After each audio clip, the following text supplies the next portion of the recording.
What's up, y'all? So real quick before I get into the video, I just wanted to announce that I made a Discord server, so if you'd like to join that, I put the link in the pinned comment.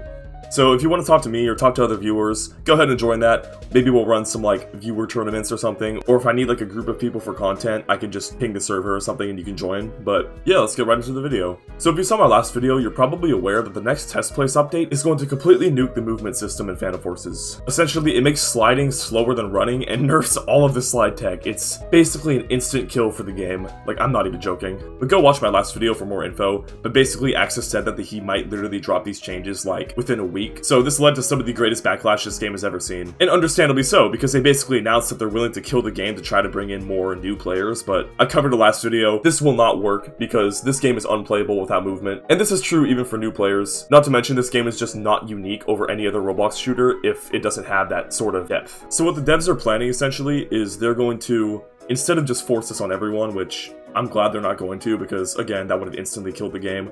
They're going to possibly split into casual and adrenaline servers. Now, I think the names are stupid, I'll get into it later, but essentially casual servers would be the current test place movement, which is the unplayable one, and then adrenaline is going to be the current movement, pretty much. Now, luckily, this is better than just instantly killing the game, but there are a lot of issues with this approach, and I want to go over them today. And again, not everyone's a fan of this, as you can see by the downvote ratio on the Discord, but I'm just happy that they're not just saying, hey, let's drop this into prod and then just kill the game. So the major issue I have with this though is that this is essentially going to split the player base. Now, I'm not sure by what ratio because I'm assuming adrenaline is going to be much more popular, but again, the way they named it by calling it casual versus adrenaline seems like they're trying to funnel more people into the casual side, which kind of bothers me, especially because like I mentioned last video, it is not going to be casual at all. It's going to be a fast-paced Twitch fest, I promise you that. Because again, think about how accurate every gun in this game is, and then imagine not being able to move well to dodge that stuff. It is not going to be fun, I promise you. So, like I was saying earlier, I wish they named it something more like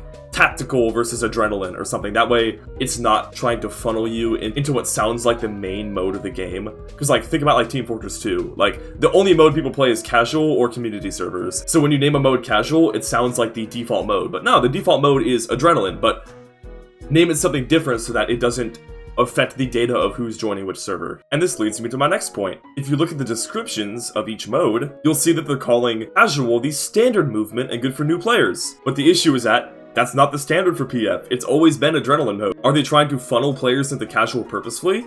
And if so, if they do, are they ever going to use that as a justification to get rid of adrenaline mode? So to me, I don't want to sound too conspiratorial, but it really bothers me that it sounds like they're trying to make casual the default when it's dude, for one, it's not going to be fun or unique, which will be quite bad for new player retention, because if they join the quote-unquote normal mode of Phantom Forces and it's just a slow generic Roblox shooter, they're not going to stay. And two, that makes me worried for the future.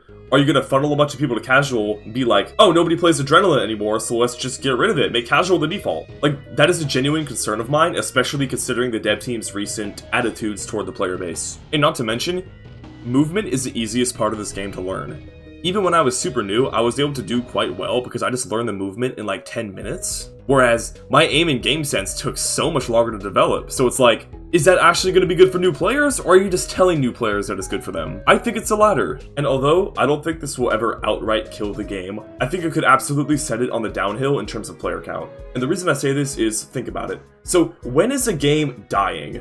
And the way I perceive of it, a game is dying when you can no longer find a server you want to be in. Right now, I can find a California server that isn't too sweaty on any map I want to just by using the server browser. But once you split the available servers in half between adrenaline and casual, depending on the amount of players in each, it is no longer possible to find good servers on both modes. Especially because, honestly, I don't think we have enough concurrent players right now to do something like this. Maybe in the future, but not at the moment.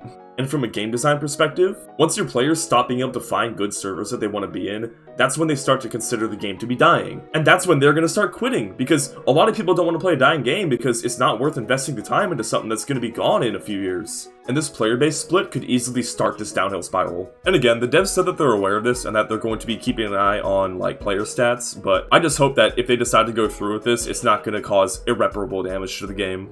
And I don't know if y'all have noticed, but every time they drop good updates, the player count increasingly rises. Like legit, based on player count numbers last year, I literally would have thought the game would have been dead by now, but because they started clutching up with updates and making it better, it bounced back, and a lot of people might be like, oh, this game's gonna die anyway soon, just let it happen. But honestly, it's not. It's got incredible staying power as long as they keep making good updates. But again, if they make bad updates, this thing's just gonna die. Because it's easily the most unique shooter I've ever played, and it basically has no direct counterpart. Like, I can't just quit PF and then find an alternative. Like, there really is none.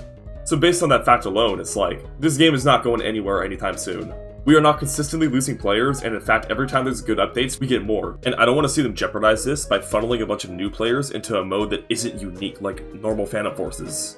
But right now, it's hard to say what's going to happen because a lot of this is up in the air. But if they do decide to test it, I really hope that they fix the issues I addressed, because if not, I genuinely think this could be a big issue, and stop trying to funnel people to casual. Because again, not only is it not fun in the long term, but it might be a reason to get rid of adrenaline later. And I think that would also kill the game. I kind of hope they don't do it, but again, it's better than them just instantly killing the game like they were planning to. But I don't know, man. I just hope this game has a future, because it's not going to die anytime soon, and I don't want to see it be led to a premature death. But that's about all I have. Go ahead and join my Discord, and I'm going to be doing a 1,000 sub special soon because I hit 1K, thank you all so much, and I need ideas for what I should do with that. I kind of want to do like a challenge video or something where I'm recording live instead of a voiceover, because I want to experiment with that sort of content and just see if it works well. So let me know what you want to see. It could really be anything. And yeah, that's all I got, so subscribe.